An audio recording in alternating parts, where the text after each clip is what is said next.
My hangman is Tyrion. Obviously, from his situation, he looks at life from a different perspective, from a different point of view. He understands that there are things that he needs to let go of and to surrender to his situation, even though it may be uncomfortable at times, and in return for his sacrifices he gains understanding and illumination. So that's why I chose him for the hangman. My death card is the one death that wasn't final in the series.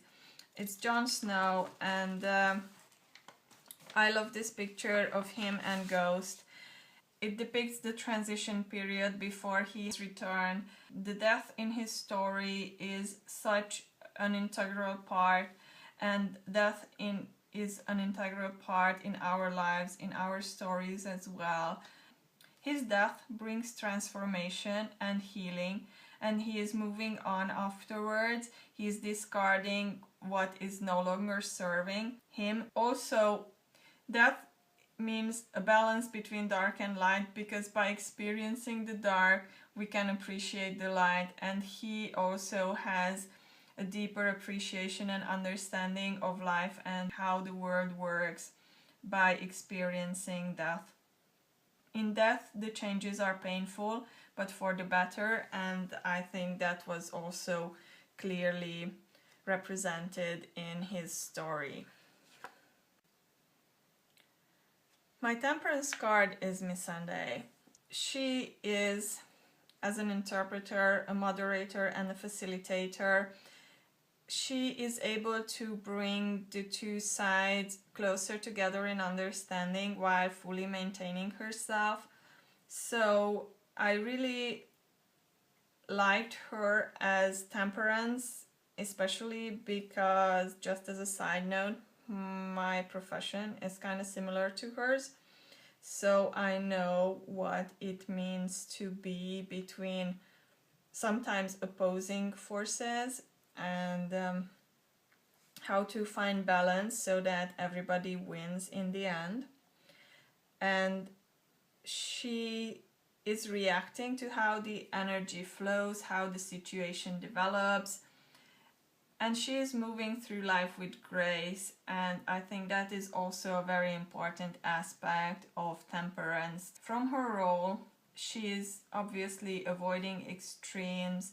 She is looking to balance the opposing forces, opposing sides and parties. My devil is Peter Baelish. And I was especially happy when I found this picture of him, because it is just pure temptation and lust and obsession, illusion, and it's just, he is personal ruin. He is the great manipulator. He never stops trying to tempt you away from your best self, from your full potential. He makes the characters believe that they are powerless, and that's how he slowly gets to take over their life and their decisions. But this kind of power needs to be constantly fed, and at the end he does reach his demise. Those who were under his power before become free once again, and they took power in their own hands. Sansa Stark and Arya Stark took power in their own hands. They got out from the chains of Littlefinger, and they freed themselves.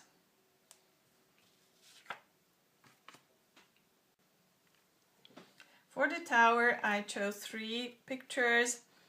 The first one is the tower. Here you see the structure, the ground, the basics that everything is built upon. Here everything seems strong and powerful and unmovable.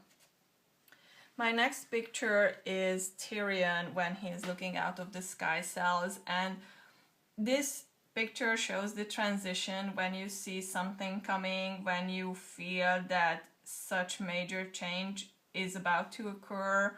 You understand the destruction, what it would mean to take that one step, and to fall into the abyss.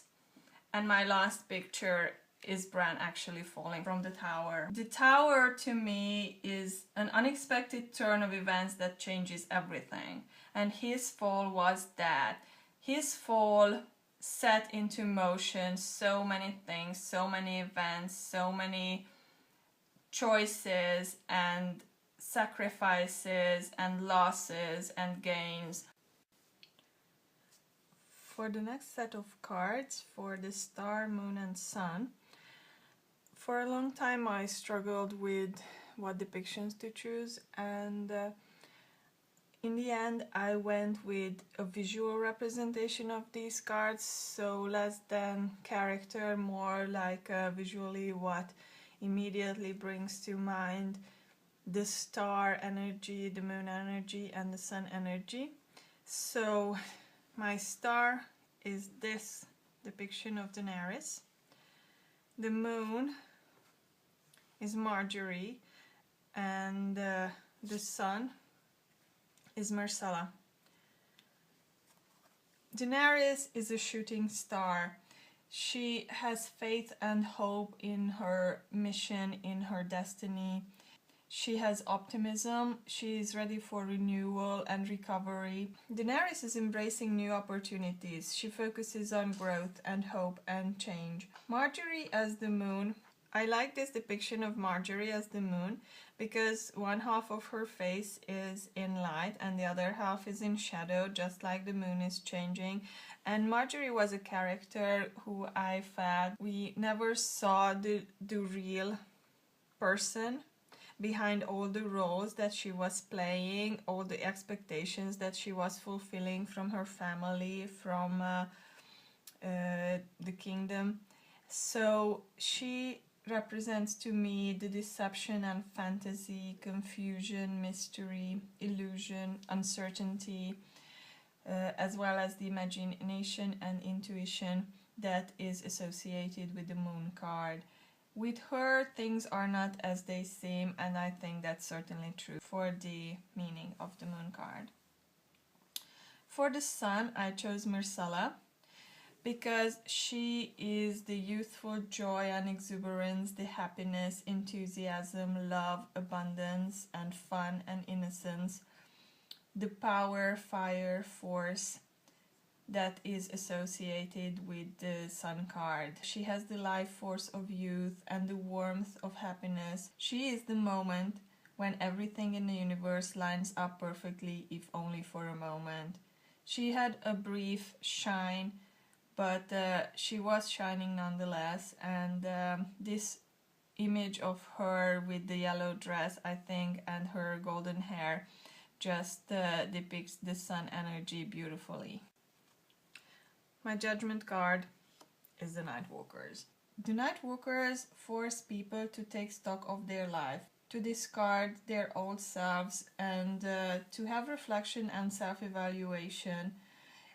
Every person in the story has to evaluate what they have, what they need to take care of before judgment comes for them and before the Nightwalkers arrive. When the Nightwalkers come, Westeros can finally see clearly what matters and what they need to take care of, what they need to do.